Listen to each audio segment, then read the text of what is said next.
Hello, everybody. It's spooky season, and we are talking all about entrepreneurial horror stories.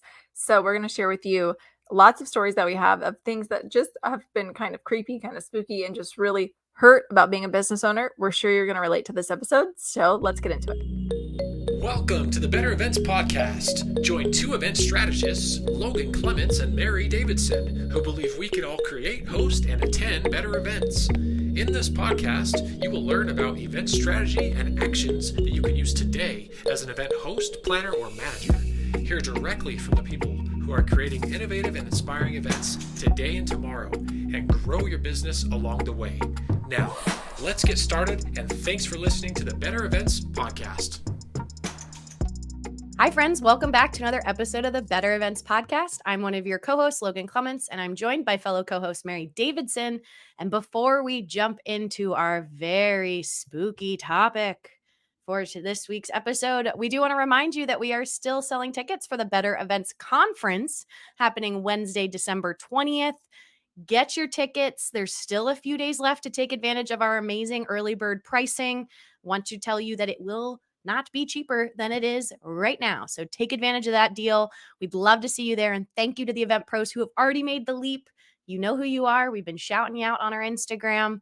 But yeah, get your tickets. Early bird pricing ends on the spookiest day of the year, October 31st at 11:59 p.m. Pacific. Mary, was that enough spookiness for you? That was spooky. If you're not watching our video, Logan is doing things with her hands every time she says spooky. I don't think I could say Imagine it. spooky without doing the hands as well. Yes, that's your good nudge listener if you want to see what we look like on YouTube. We do make some funny hand gestures. But Mary, for our conversation starter, keeping with our spooky theme, what is your favorite Halloween candy? It's the Twizzlers, the little Twizzlers in the package. You know what I'm saying? If you Yeah, know, you know. Those are where it's at. I don't like full-size Twizzlers very much, but those little tiny fun size ones, that's they where are it's at. different. Why They are they are. different? I don't know. I feel like I don't know if it's they're thicker, if they just taste better. There's something about them. Yeah, they're like a hybrid of the full size and the pull and peels, the Yeah, strips that you. Huh. yeah. Wow, this is a new. I'm like, why? Why candy makers? My favorite Halloween candy and probably just candy in general is Reese's. I love peanut butter. I can't do too much chocolate, so I usually don't eat that many of them because I get too much chocolate in my brain. But I do love a good Reese's, the full size ones, because that's where you get more peanut butter. The little miniatures, also good, but I think the chocolate to peanut butter ratio is a little too chocolatey for me. Is it Reese's or Reese's? Just curious. Oh gosh, wow, we should do an entire episode on candy. I guess we've got enough existential. I don't know. I call them Reese's. I don't know. I Who use them knows? interchangeably. I think I call them Reese's more often than Reese's. Then I it's guess I'll is have it to pay attention. Reese's Pieces? That's Reese's Pieces. No, it's Reese's Pieces, I guess is what it's supposed to Reese's be, Pieces. Reese's. But I call Okay. them Reese's. I'm Now just now it's teasing you. we It's a whole debate. You're not alone. we've said the word too much. I can't say it again. It's now sounds like it's turned into the, like, where Fake it's word. not really a word anymore. Yeah. Yeah. But Mary, why don't you tell our listeners why we chose this topic? All right. As we've identified, it is spooky season, and we are talking entrepreneurial horror stories part 2 because we are going to talk through business and event stories from this last year or two, and hopefully that you can learn from our horrors that we've experienced. We did a part 1 of this episode back in on episode 28 in 2021. I looked at it. It has actually been a little bit of time since we've done this. And so I'm certain that we have a lot of stories to talk about since then. So we'll go ahead and just get into it. We're going to go back and forth. This is going to be casual, but we're going to give you some tips and tricks, of course, along the way you can learn from our horrors. So let's just start with something that I think, Logan, we both experience or have experienced. And I'd love to hear your thoughts. I know it's been a little bit longer than you for me, but if we can go back to the very beginning and think about your first client that you've ever had when you started your business, because that is scary. Honestly, exciting slash terrifying that someone is trusting you, that first client. So think about your first client. Maybe tell us like how you felt about that. And then also your first negative piece of feedback. Ouch, because that hurts. Oof. feel like this is a hard one because I feel like my fresher stuff, you just saying we hadn't talked about this since 2021. I was like, I have so many horror stories since 2021. Again, the beauty and curse of this industry is we're constantly learning. Um, I don't feel like my horror was there so much in my first client because it was my agency I used to work for. So I Mhm. already a lot of the scariness that I experience with working with new clients of like, oh, well, how do they give feedback? How do they work? What's their processes? Like all of that stuff I already kind of knew. So it was a little less horror, but and I'm gonna adjust my negative piece of feedback. I don't have anything that stands out, but I have my first person telling me my business was a bad idea, which I feel like maybe I'll just say that's my negative piece of feedback was at a luncheon with it was a friend of a family friend of someone who just they like knew I was in China, knew I was doing events, and I can't remember what exactly it was specifically, but the impression it left on me was this person just telling me if I didn't want to build an agency and a big team and become like world renowned as this big event company, what was I doing? Like, what was the point? And Logan, and I kept being like, well, I just want to be able to pick and choose what I want to do. And that, I'm still figuring out how I'm running this whole event thing, but it's mainly just me. And I remember that person just be like, it's not going to work. You don't know what you're doing. And you can't, you got to be an agency. You got to scale. And it was this, if you can't imagine, I guess my voice, I feel like I'm already doing it, but it was an older white gentleman who was a C-suite person at some big company that clearly in his head, he knew exactly what it was. And I was just this young in my 20s, woman who's just figuring out what she's doing. And it was just this moment where I feel like I had a slight out of body experience where I started to experience being like, oh, wow, they're really critiquing me, to then all of a sudden, I was above the table. There you go. Spooky, like a ghost. And just being like, oh, I don't have to. It was also a realization where I didn't have to listen to all the advice I get. I had to sit there and listen to it, hear it as I sat there. But walking away from that conversation, I was like, that person's wrong. They're just they came in trying to give me all these big business strategy ideas, and it was like, that's not exactly what I'm looking for, and this is this and that. And anyway, it was liberating, I guess. It's frustrating in the moment, but liberating after, to realize I don't have to take everybody's advice. Mary, how about you? Tell us a scary story or your spooky story for your first client or first negative feedback. Okay. Once upon a time, I started a business only 3 years ago, so it feels pretty fresh. Actually, I do think ignorance was bliss for me at the beginning, and so I don't know that the first client experience was that scary, especially because Logan, we did it together. Woo! That was kinda like my 1.5 client, like my first and a half client. I was doing something else also at that time. But what I felt was like, "Wow, they're trusting me to do this? Wow," which I knew I had it in me. I know I had the skills, but it was just a moment of like, wow, this is cool. I'm getting paid for someone who thinks I can do this. Nice. But it is a little scary. The pressure was there for me for sure. So yeah, I agree with what you said too. And then negative pieces of feedback, I can't remember what my first one was in regards to my business or when I started my business. I tend to wipe negative memories, out of my brain, so I can't really remember it, but I know that it has happened, and I know that feeling. It's just it's like a gut punch. It's like a, ugh, because you take it personally because it's your business, it reflects on you, and so it hurts. I don't have a story for this one, but I know the feeling, and if you know the feeling and you're listening to this, you know what I mean. Well, one thing, Mary, I feel like is very important is that we're not letting our negative comments and feedback stick to us. I feel like that's my key takeaway from both of our stories. Um, but the next one that I feel like both of us have experienced that is very creepy and spooky is scope creep. My gosh, listeners, we have an entire episode that we'll link in the show notes about scope creep, the good, the bad, the ugly. I feel like as a business, I feel like the hard lesson I had with scope creep was I love saying yes and I hate saying no. And something over the years as a business owner, I've gotten better at saying no and sticking to understanding that any energy I'm putting towards stuff that's outside my scope could potentially actually be taking away that energy from my actual scope versus me just saying no because I have the time. And I'm just trying to think of a specific story with a client as a business. I feel like nothing has been spookier for me than scope creep in the moment. I don't usually when I was first starting my business, I didn't notice it was happening. And I would only have this realization later at the end of the year when I would actually take stock of how much time I spent on an event and how you talked about that gut punch, Mary, that gut feeling of like looking at how much I got paid for an event and then how much I over delivered on it and overworked it. And the per hour rate comes out to like $7.10. And it's very hard to not then have that realization impact as you look back fondly on this great event and all this great time you had of being like, wow, was it worth it?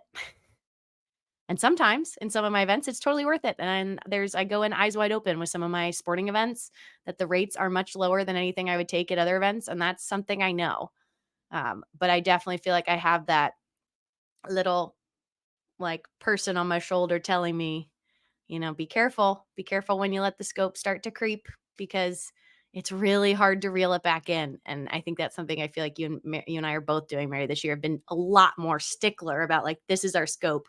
This is out of scope. We can talk about how to add things to the scope, but we're not going to let it creep. Yeah, and it's so hard too. Like I've noticed that I sometimes when I've fallen into scope creep, it's partly because I haven't pushed back, but sometimes it's because my scope wasn't clear enough from the beginning, and I feel like that's on us, like, that's on me. And that's what I've had to learn more recently too, is to like, okay, well, now I know I need to ask that question when I'm creating a proposal. Never have had to ask it before, but now I do because I got burned in this situation because I wasn't crystal clear about what was going on. And so that's just something that you learn over time. And I think listeners, for tangible tips and tricks, if you are newer to this process, you'll learn it over time. But very specific things that I've had to ask lately are, what days do you actually need me on site? Because I was always assuming it would be event day, and it has turned into more than that. And that was where I'm getting super burned. And so just little things like that, I would say, will be helpful going on. But yeah, scope creep is creepy for sure. And it's easier said than done. Like I will say, I'm celebrating now I'm getting to the point where I lose track. I guess 7 years in business for October, and I still have to deal with this because anytime you have a new client, or even if it's an old client, but it's a new event or it's a new person you're dealing with at the same company, like scope creep can happen. So just listeners, be on the lookout for it. Hey there, friend. Are you wondering how you can get more awesome content from Mary and I and the Better Events podcast community? Or maybe you've been loving what we talk about with community over competition and you really want to figure out how you can connect with other event pros? Well, Mary and I are going to be hosting the Better Events conference in December this year, December 20th. And we're so excited because we launched our early bird ticket sales and you can take advantage of this special pricing all the way up through the end of this month in October. Hurry, run, don't walk. We've got a really cool general admission offer, but we also then have a fun friend of the pod VIP offer that just involves a little more higher touch experience with Mary and I, but we've got something for you. We even have student tickets. If you are someone who is currently studying and looking to maybe invest a little less, but still want to join us, we've got a ticket for you. Again, we're just so excited. If you can't hear it in my voice or see it on my video on our YouTube, this has been so exciting to put this together and start to see people already purchasing tickets, investing in themselves, because we are going to have a magical day on Wednesday, December 20th, where we all are going to get to meet each other, connect with each other, and all learn about how we can create and host better events in 2024 so that you can make next year the best year ever. So click the link in our show notes, go over to our social media. Our Instagram's probably our most active. Get your tickets. We cannot wait to meet you. And I feel like our next horror story, Mary, do you want to take our next one that we've both experienced? Sure. So just from an entrepreneurial mindset, just the ebb and flow of business and busy seasons, scarcity mindset, all those things wrapped into one.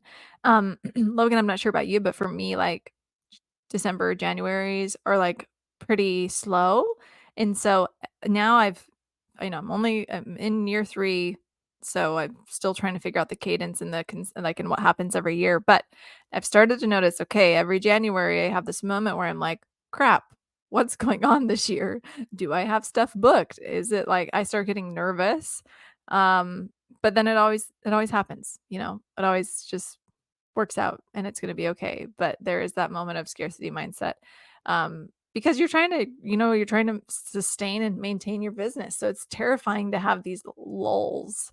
But Logan, you've been doing this longer than me. So what would you say about this? I mean, I immediately, the biggest entrepreneurial, I feel like, horror ghost story that we all tell and keeps us up at night is the B word of burnout. And this is something that I personally experienced back in October 2021. And I don't think I talked about it in our horror stories episode, but if I did, it's still worth repeating. I was burnout. And so, Mary, to your point about ebb and flow, I have been then since 2021 trying to find the secret sauce amount of work that I can take on and enjoy. Because how you know you're burnout, it might look different to everyone, listeners. But to me, it was me waking up realizing I didn't like what I was doing. And I had enough forethought to be like, no, but I objectively like what I'm doing. But on a day to day basis, I'm not happy. And then it didn't take a rocket science to like look back and look at my year and be like, yeah, you haven't really had any breaks. It was October.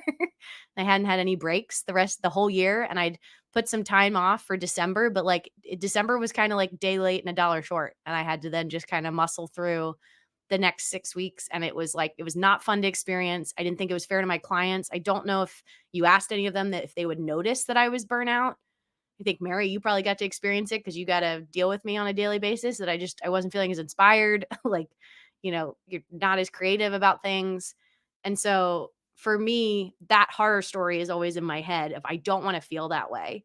And yet, to your point about the ebb and flow, I have not cracked the code yet because I think it's different for everybody. Like Mary, I feel that too I block off time to recharge. Right now, I've been trying to do like something in June or July, taking some time off. And the last 2 years, I've always had kind of a little bit of a panic of, oh, dang, like I should have booked something. Like, where's my cash flow coming from? Or, am I being too protective of my time? And now people aren't going to call me because the work we do can be so seasonal or it can just feel seasonal. Sometimes it's all in our perception of it all. Like it's not really like there's no work out there. It's just maybe this is the time of year also when I took time off is when other people took time off. So it's not like my email was full with people asking me to work in a couple months. They also were taking time off. The scarcity mindset is real. Trying to avoid burnout is also very real, and figuring out like the system, the cadence, the number of events you can take on at one time or total, or how your year's structured. Like, unfortunately, no matter if you're independent or in-house, like that is up to you. As an independent, you can kind of control it more than you probably can if you're an in-house planner. But that that burnout season still haunts me, I will say. I think that's so true, and I do remember that happening, and yeah, it's a constant ebb and flow, like we said. It's hard. It's definitely challenging sometimes. So that's a horror story for business, absolutely. And then going into some others, I'm thinking through some that I've experienced, and Logan, I'd love to hear some other specific ones that you've experienced. Um, I talked with Logan about this recently, but to me, an entrepreneurial horror story or moment is like figuring out your services. And so when you provide like the same level of service to two different clients and they have completely different reactions to those level of service, one thinks it's great and the other thinks it's not enough. And so that is something I've been going through recently and has been really, really challenging. And I've just had to like continue to remind myself that like no matter how much like hard work we put into it, we can't please everyone all the time. And that is really, really hard for me to accept because I'm a people pleaser and I bring that into business. But I think that this is important. It's a business thing I think a lot of us do experience. Logan, I don't know if you've experienced it. I'm actually curious, but this was one that I was not expecting to experience. So it's been a little spooky. Yeah, I mean, I think it's real for everybody. It's the realization also that you're not everybody's cup of tea. Like you said, there's no rhyme or reason why two different people that provide the same service to at the same level wouldn't then have, I mean, I'm like, my math brain would be like, then obviously equals C, A plus B equals C. And it's not, because so much of what we do is also open to perception and, a level of hand holding to one that feels high touch and really boutique might feel inadequate to somebody else because they're used to something else. So yeah, I feel like I guess you have moments of that are probably going to make it feel like a horror story, but I'm like, it's a good realization when you can get there of like, you're not going to please everybody. You're also not everyone's going to love you. And that's just like, you might not be able to figure out why one of your clients, no matter what you do, thinks you're the best.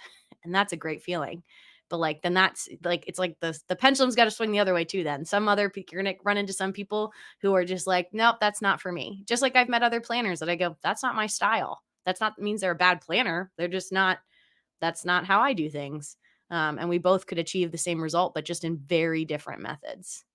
So I validate your story, Mary, because I think it is real. It's weird to experience, especially close, if those were like close back to back, Happening at the same time, actually, or at which the was even same more time. confusing. Yes, that is very spooky. Thank you. Yes. For me, another entrepreneurial horror story from this year was about payments. Listeners, I feel like we've talked about this. I love what I do. I love getting paid. I hate the process of chasing people for payments. And this spring, I had what on paper was a really great gig where I was getting flown all over the place. I got to go to all these different cities, and it was so much fun. And the people I worked with were fun. But the behind the scenes admin part was really messy, like really slow to reimburse. It was a project. I haven't done that many projects now that have been so like high expenses for, a moderate amount of income. Usually it's like my time, which technically doesn't cost me anything apart from my hours, but this was like flights, Ubers, deposits at hotels sometimes, food, and back to back kind of in back to back weeks where the client had some really slow, inconvenient admin processes that they admit they messed up on their end, but they didn't necessarily like back pay us for the amount of things. It just kind of snowballed. And all of a sudden I was getting reimbursed several thousands of dollars like 6 to 8 weeks later. And it's stuff that I'd put on, you use credit cards and things like that. And it was just this, I felt like a weight on my shoulders dealing with this because I was going, I'm working my butt off. I am working a lot, but because this person is slow to reimburse, I feel like I'm not really financially there. And it was something I've had to take to my score mentors. And I still don't think I've solved. I think I've learned I have to be more conservative and keep more cash on hand as a business, which I don't love doing because that means I pay myself a little less and have to be a little more conservative with certain things.